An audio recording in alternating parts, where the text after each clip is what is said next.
Welcome to the Halo Effect, hospitality stories with Ashleigh and Michael Donald. Hospitality isn't just our profession, it's our passion. With decades of experience and countless stories to share, we've navigated the highs and lows of this dynamic industry, not just as professionals, but as a husband and wife team tackling the challenges of business and life together.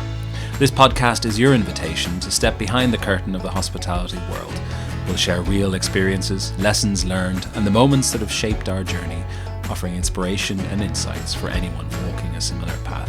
Whether you're just starting out or have years under your belt, we're here to remind you that every challenge is an opportunity and every story has the power to inspire.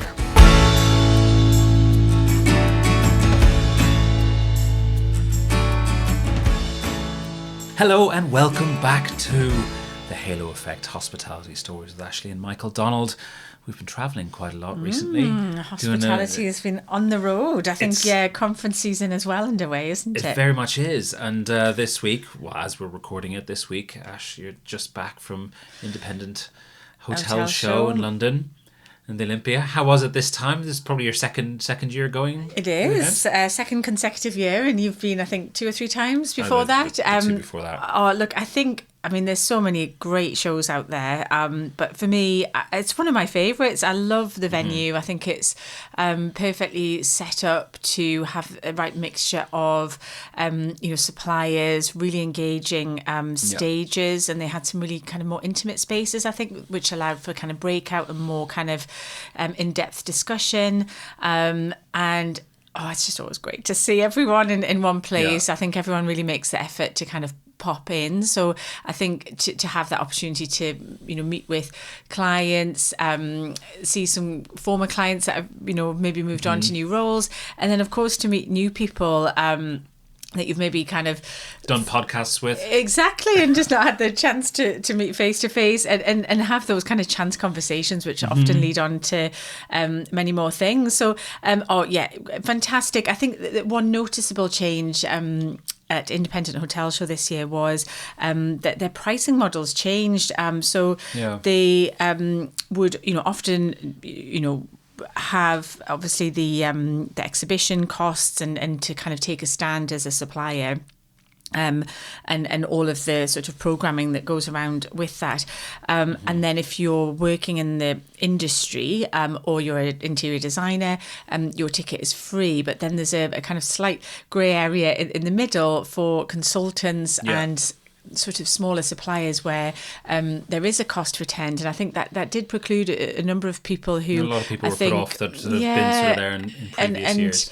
I think often for consultants they are almost slightly implanted into those businesses. So whilst on paper that they're not an employee, they're actually still really integral, I think, to kind of translating a lot of those trends into actionable plans for hotels, hospitality venues. So it was interesting to see that. There was definitely a few kind of comments around that it did feel that there was like that element missing, because I think both suppliers and hoteliers appreciated that kind of consultant, not to be biased, of course, but that consultant input. Well, I mean, so many of the consultants are also people who are maybe just starting off their businesses and just trying to get a foot in, and sometimes the cost, because obviously it's not just the cost of the ticket, it's the cost of travel and maybe a hotel room and everything else on there, and it can be quite intimidating if you're just sort of starting off a business by yourself, but also they're a great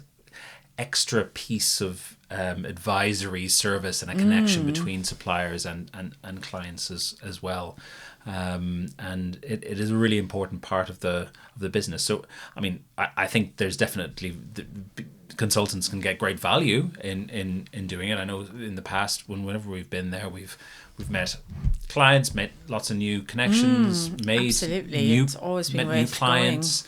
And sometimes it can be a lot of pressure to go there trying to get a return on investment, but that return on investment is your time as well, isn't it? Like we don't all just have time that we can just give up for going to events like that. So it's probably best not to look at it just in a financial return on investment Yeah, every time and sometimes the ROI isn't immediate either. I mean, we often look at, maybe our pipeline of business and clients that we're working with, and it might be a conversation or someone that we worked with years ago, and then suddenly, you have that chance moment, or they see you, and it's just that visibility, and that just, I think, is so important. And I think, in addition to the connections, the thought leadership sessions, I think the programming and curation of the various sessions, whether it was looking at, new hotel openings, whether it was around sustainability, a lot of talk around tech, and naturally there's a lot of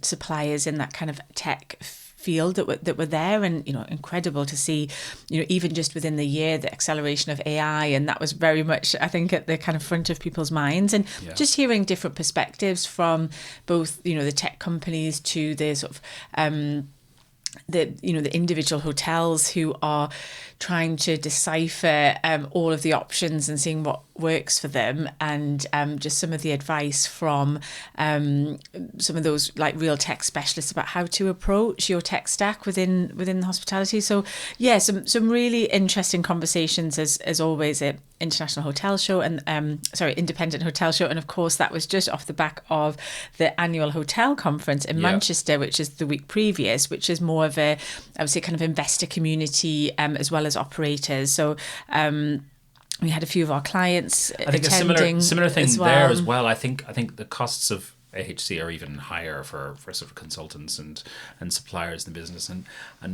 I've spoken to people who literally just go to Manchester and hang out outside and just try and meet people that way. Well, I would imagine not just out on the street, but in restaurants and cafes and nearby as well. Because I think a lot of the hotels have kind of like fringe events and kind of parties. I think Gary Neville's hotel was quite popular for that. Yeah, well, but it is still a great way to build your profile. Just being there, it doesn't necessarily. And I think you can meet someone outside. Yes, the networking kind of sits within the event and outside the event, but I think that the thought leadership and the presence and prestige of being at those events, and I think for me, I do think it is worth the investment. And I think, you go with a strategy and a plan of, because there's so much to see and so many people to speak to, I think you do need to be realistic about what you can achieve. And I think if you go into any event, any networking event, my advice is always to really do that research, really do the outreach beforehand, and have a bit of a sort of target list of who you want to ensure you've spoken to, make yourself a bit of a schedule of where you want to be. And, it's not always possible, and the time goes by so quickly. Yeah. And often that plan gets thrown out the window because something happens, or you're talking to someone and the other person you want to talk to is walking by, flexible.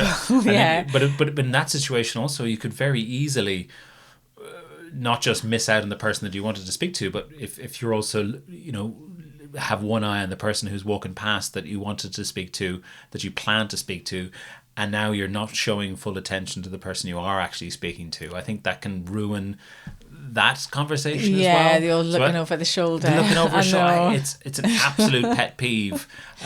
First of all, people are just looking at your badge, so I get that. They want to know who you actually are.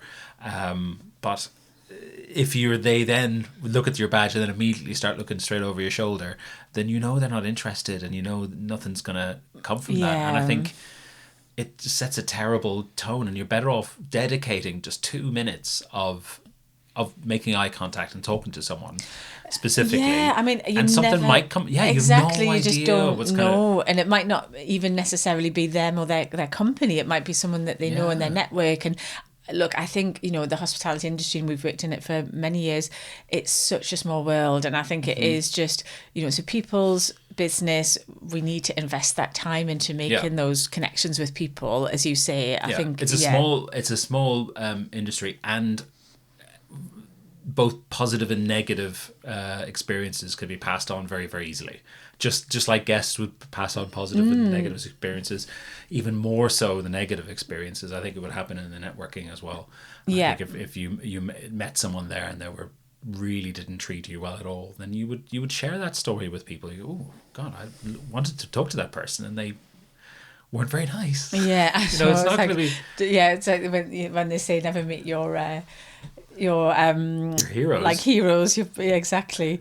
But you know, I'm still open to meeting Madonna. Just putting that out there. It's only because you've ticked Alan Shearer off the list already. Yeah. Oh yeah, even bought me a drink. But you know, that we'll save that one for another episode, the Colorado special. Oh yeah, nice.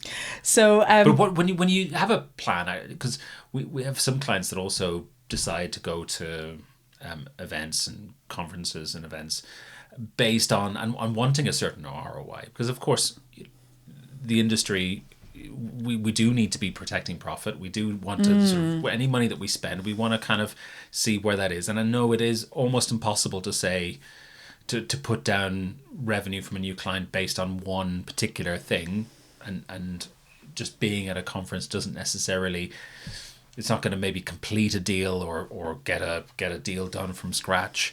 But when you are setting kind of a goal for an event, do you have a number in mind? Are you thinking, I want to feed into this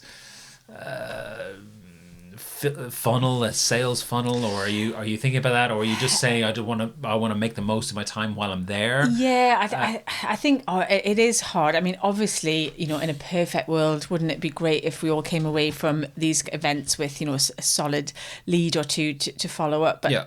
but I think, you know, for me, it's always been about the providing like a value exchange, whether that's, you know, you share some really interesting anecdotes, you share a connection, you make a referral, and you have that sort of reciprocal kind of value exchange. Yeah. For me, that's worth so much, and you just again never know how that will kind of manifest over time. And I think, yeah, as we've, you know, we're you know, Halo's like almost 6 years old now. I think, you know, we've been so fortunate to work with some amazing clients over that time, and they're always so generous with their introductions. And, you know, even at the event this week, you know, former clients are introducing me to people in their network with ideas of how we might collaborate. So, you know, that is just so valuable, and I'm very grateful for that. So I think I of course have an ideal scenario, and yes, wouldn't it be wonderful to kind of continue to build that pipeline? But I think for me, it's about those, you know, just really nurturing those relationships and being there to support and provide value, whether that's through knowledge or information sharing or contact sharing or whatever that looks like.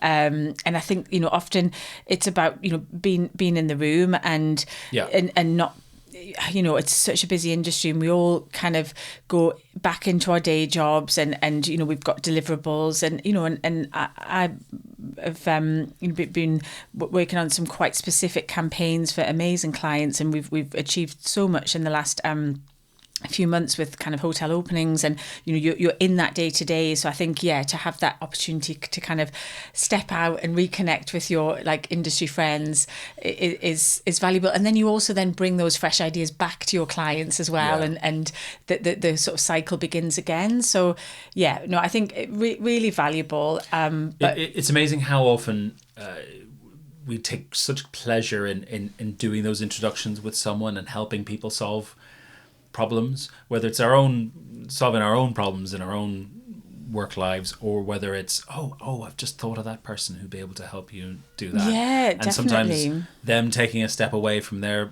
usual day just opens them up to introducing people, and us taking that time to go down just refreshes people's memories, and keeps people in mind for when they go, okay, yes, no, I needed help making that particular bit of tech work in my business, or I needed help with an opening of a hotel, and some people just still don't know how to tackle certain problems until they have a chat with someone. They go, okay, I only really now understand how what you offer could help me with this challenge that I hadn't really even started thinking about yet. Yeah, exactly. How I was going to tackle it, or if I had to hire someone to do it, or for whatever I needed to do. So it's an amazingly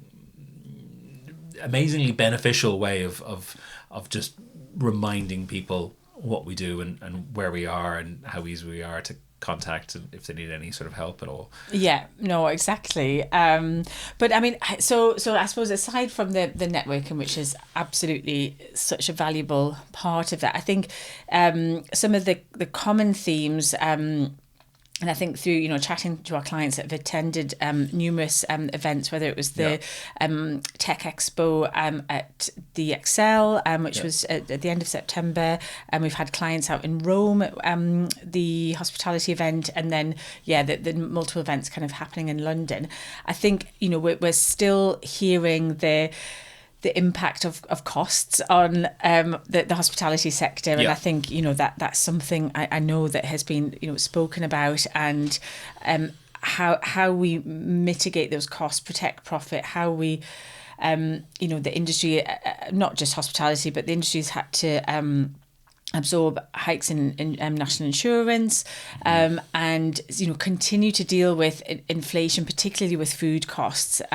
So I think there was a lot of talk, but I think positive and quite sort of solution focused rather than just kind of having a bit of a general moan. I think it was really positive in terms of saying, look, we are a resilient industry. There's ways of protecting your profit without compromising your guest and employee experience, whether that's just being, a bit smarter about the way that you, do your banking or do those kind of more behind the scenes things that doesn't directly impact, but actually just and I know it sounds probably a little bit obvious, but I think just having that view. And then there was a lot of talk around, and there was a lot of commercial people in the room saying, of course, that the profitability and the cost cutting is part of it, but actually driving and generating more revenue, whilst having that eye on the bottom line is obviously another way of kind of mitigating those kind of hard costs that hospitality are facing. So long term, the outlook seems positive for hospitality. The last quarter was one of the most the biggest growth in hotel investment in the UK in quite a long time. I think it was about 5 billion or something invested in hotels versus about half of that in the same period in 2024. So that certainly is very promising. But then the actual hotel revenues do seem to be quite flat at the moment. So it's kind of long-term positivity, but short-term really trying to control costs. Yes. I think there was someone, the SVP for Pandox at AHC, was talking about the hotel industry being dolphinish. Dolphinish, grey and up and down, which it's a leap, it's a stretch, but it does make sense, and obviously some countries are doing things about it. In Ireland this week or last week, depending on when you're listening to this podcast, the latest budget did drop the VAT from 13.5% to 9%. Wow, that's quite significant, isn't it? Well, we're operating, for anyone listening outside of the UK, food and beverage, operating at 20% VAT rate. Now, I doubt any operators will be passing on that saving to their customers. I would imagine prices would be staying the same. I've read some places talking about their like energy usage having gone up 10% in the last month. So that's very quickly going to get eaten up by the costs that they've been protecting their customers from. So it's those kind of things that I know that UK hospitality has been pushing quite hard for a change in the way that they deal with VAT in the industry, and it hasn't happened recently. No, and it's unlikely. It doesn't look like it's going to be happening anytime in the near future. So it looks like they have to do it a little bit by themselves. But it is hugely challenging, and any areas that you can save those costs, it is definitely better. So it might be using less energy. It could be just making sure that you are just considering everything and looking at your whole system, your whole operation, from a guest journey perspective, and ensuring that you're not damaging that, but from your internal customer journey, maybe there are more opportunities to shave off costs there. But unfortunately, we're still seeing restaurants and bars continuing to close around the country. And they're just finding it particularly challenging. Very tough. I think kind of feeding into that point around, I suppose, kind of immediate cost and kind of longer term view on investment. There was a lot and continues to be a lot of talk around sustainability, and it was really just really positive to see actually sustainability from every conversation that was had, particularly on the sort of main stages and thought leadership sessions, did reference sustainability, purpose, community, all within their kind of ambitions and action plans and deliverables. And I think, in the past where almost ESG's had its own little hub or area of the conference, actually it was great to see that that's actually really starting to embed and built in everywhere. I think people, whilst that there's costs and savings to looking at your sustainability, I think that it's widely recognised the cost of doing nothing is actually far greater than the cost of doing something and doing something now. There was a lot of talk around, I think kind of more purposeful and meaningful travel and moving away from those kind of surface level gestures perhaps of the past where it's pretty obvious we're doing it to save money, and it's actually having having really kind of long what's the word, kind of invested initiatives. So whether that is looking at working with organisations such as Cyber Hospitality, who work with candidates who've perhaps not been successful on their first application into working in the hospitality industry, and brands can then contribute and create almost like an apprenticeship where they will skill and prepare candidates, so then they are in a place that they can reapply, and they'll offer commitment to interview for those roles, and in many cases those applicants are then very successful to kind of move on and then are retained in the industry. And I think when we look at recruitment, retention, that embedding that kind of trust and empowerment with those candidates from very early stages, they're very committed and invested in the company, and it's such a kind of mutually beneficial partnership. So there were some lovely examples around organisations in that regard. The hotel school does sort of similar things. Exactly. The Passage, it was Jeremy Goring and Rob Flint are both heavily involved. Yes. And they have a really high retention rate, and having found people in jobs and their ability to get people into jobs who have been living on the streets in the past. It's great to look at things in a more innovative kind of a way. And again, as I know I've heard Rob say on podcasts as well, it is particularly challenging because that support isn't necessarily there from government for those things. So it does need a few sort of positive, innovative people in the industry, and there are lots of them, to kind of put their mind to that and help support those kind of things and come up with new ones as well. Exactly. And then I think for a lot of hotels, having a dedicated person in the team, whether that's a sustainability manager or a green team, and we've seen and full disclosure, we work with the amazing sustainability consultants at Mission Net Zero, who are that additional support to guide those teams, or if perhaps they don't have a team, and they can be a real support to help with that, whether it's a net zero pathway, whether it's to really ensure that they have all of the criteria in place for things like Green Key, Green Tourism, B Corp, and ensuring that hotels are actively and authentically delivering on their sustainability commitments, and and to avoid greenwashing, and to really to help them accelerate their activity and drive measurable results. So it was fantastic to see a number of hotels that work with Mission Net Zero and the accreditations that they've been able to achieve, which then shows those proof points to whether it be corporate travellers, event bookers, consumers that they are kind of living up to what they say. Yeah. So that was great to see that kind of I think really embedded, and then technology was probably the kind of continuous theme. I felt that it was, always has been. IHS has always had like all the downstairs almost exclusively tech companies, isn't it? Like there's just so. I was upstairs this year, but yeah. Gosh, it changed just things. To keep you on your toes. On your toes.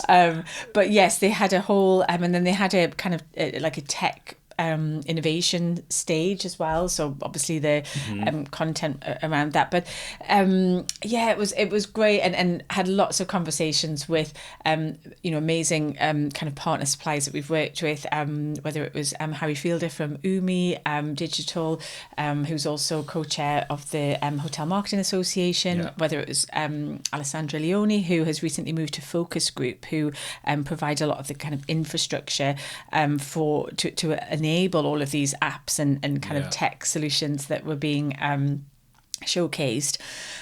So there was a couple of really interesting conversations.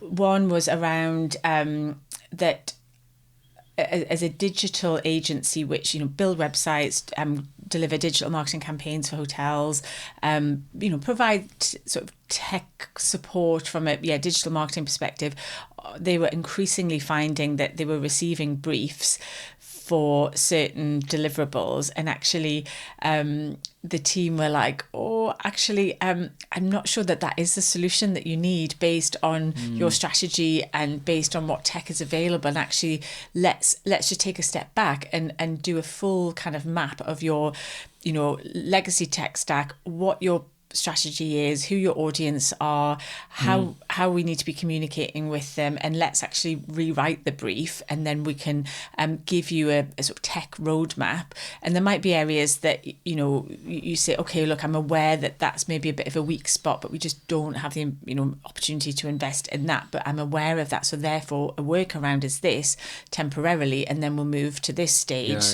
It allows them to have a really actionable plan to implement a really robust tech stack, rather than perhaps dealing with certain symptoms to think, oh well, actually our website's a bit broken, or our chatbot isn't really integrating with this, and actually when you take a step back, we need to map it out much more clearly. I know that I think this is Harry, isn't it? Harry Fielder, and he does talk about also you can literally map this out just with a pen and paper. And it's just looking at all of the journeys, right in the middle, where your data is. Every piece of data on the paper, and just draw lines. Literally draw lines to the CRM. And if there isn't a line in between it, then that's where your problems are. And everyone, hospitality especially, has huge amounts of legacy tech sitting in their hotels that they might already have big contracts on and things like that.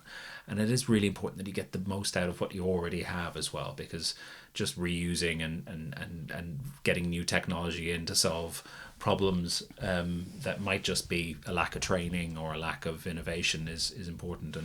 And then you need to invest some time in making sure that the data is fitting in properly, and that there's automations in place and everything else. And it could be just that little piece that needs to be tweaked a little bit to get the most out of your technology that you already have too. So there was that point, which was I think made really well, as you say, by Harry and others echoing on various panels.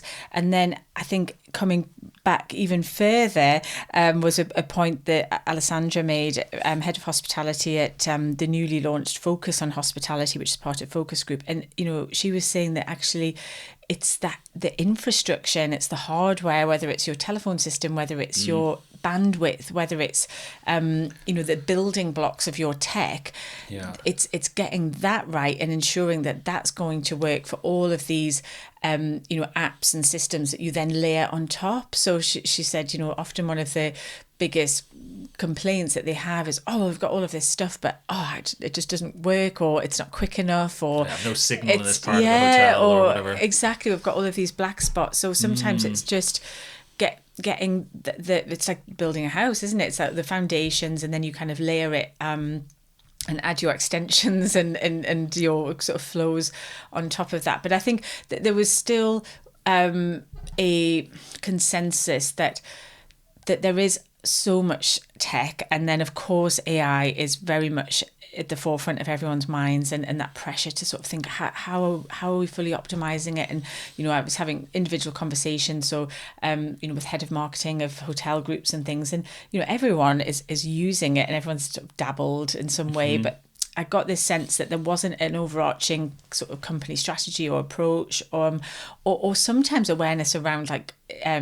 sensitivity of information that people are throwing in to summarize reports, or getting copywriting frameworks, or so it was interesting. I think we were all very at that sort of. It's like, we've got a new toy, let's see what it can do. Not everyone, I'm sure, but it was just, that there was definitely like, I can definitely see benefits of this, but you definitely need the human sort of input to validate and check, and you also need to know the subject matter to be able to prompt the whatever AI tool you're using. So I think everyone sort of kept coming back to that, but it was interesting. I think there's definitely a enthusiasm to use it and to see those efficiencies, but there's still, I think a lot of people that I spoke to are still at the kind of test and learn phase, let's say. Absolutely. I just listened to a podcast with the comedian Stuart Lee. Oh yes. And the podcast presenter sort of admitted straight up, he said, I apologize, all these questions were written by ChatGPT. I hope you're not offended. And he was absolutely horrified. He was just like, that is disgraceful. Do you know that if you just gone to Wikipedia and looked up my information and did that, I would have used 10 times less energy than using ChatGPT, because ChatGPT obviously has all of these sort of servers and things like that to be cooled with water and energy and everything. So just using ChatGPT uses huge amounts of energy in there. So if you are focusing on your sustainability and that era, and also using ChatGPT, you're not just, yes, you might be saving a bit of your energy, but the overall energy that's being used in the world has been affected. Yeah, so and it's sort of something you don't think about that when you're trying to summarize a few questions. Exactly. Help me. Exactly. Quick question for a comedian interview. There's still with this bit of a kind of marketing and PR hat on, I think there's a lot of talk in the PR community around ChatGPT and whether it's kind of going to outskill certain job roles, but then I think there's so many filters now, and ultimately if a journalist or a publication receives a ChatGPT heavy press release, it'll just bin it straight away. And it's almost well, if you've not taken the time and effort to actually write something in your tone of voice and your relate to your brand, then should I be even bothering to read it or certainly publish it? So I think there's definitely enhancements and just sense checking, and it's great for sort of summarizing a lot of information, a lot of data, to find trends. But I think purely for sort of copywriting and like marketing or PR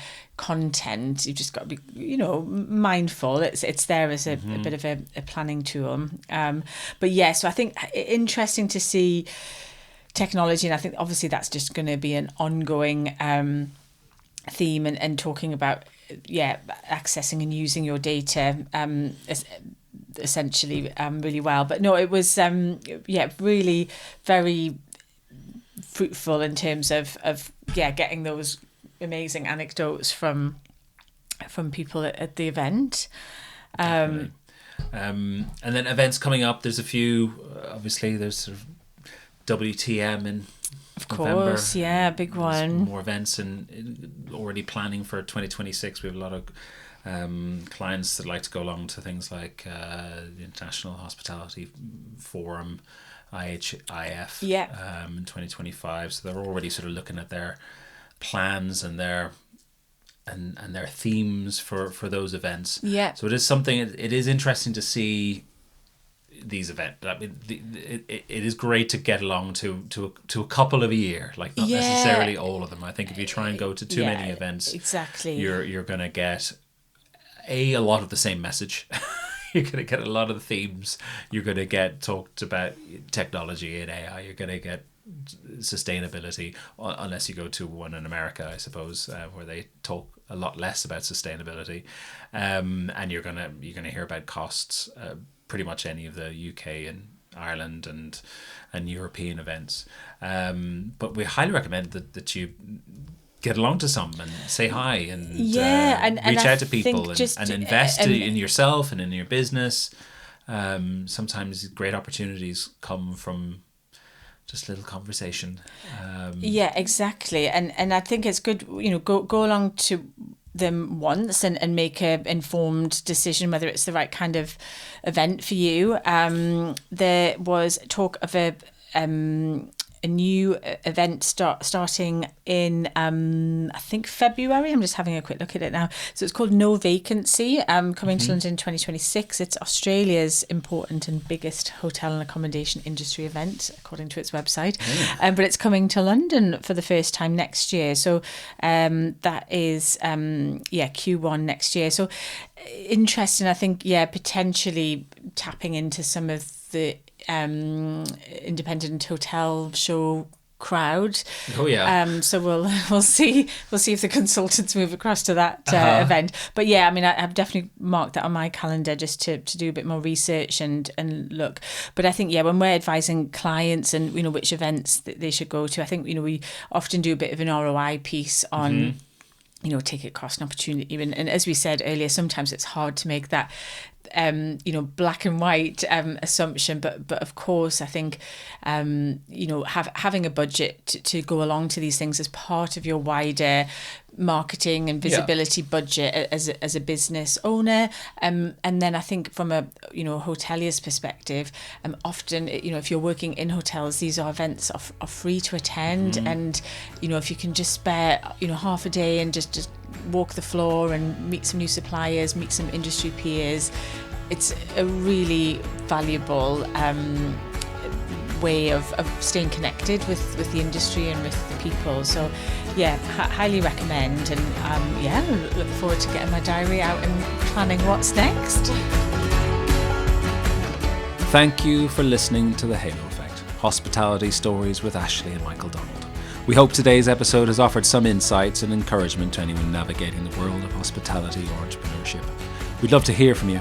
If you have a question, want to suggest a topic, or interested in just joining us as a guest, you'll find our contact details in the show notes. Don't forget to follow, like, or subscribe to The Halo Effect on your favourite podcast platform so you never miss an episode. Until next time, thank you, and we can't wait to welcome you back for more stories and inspiration.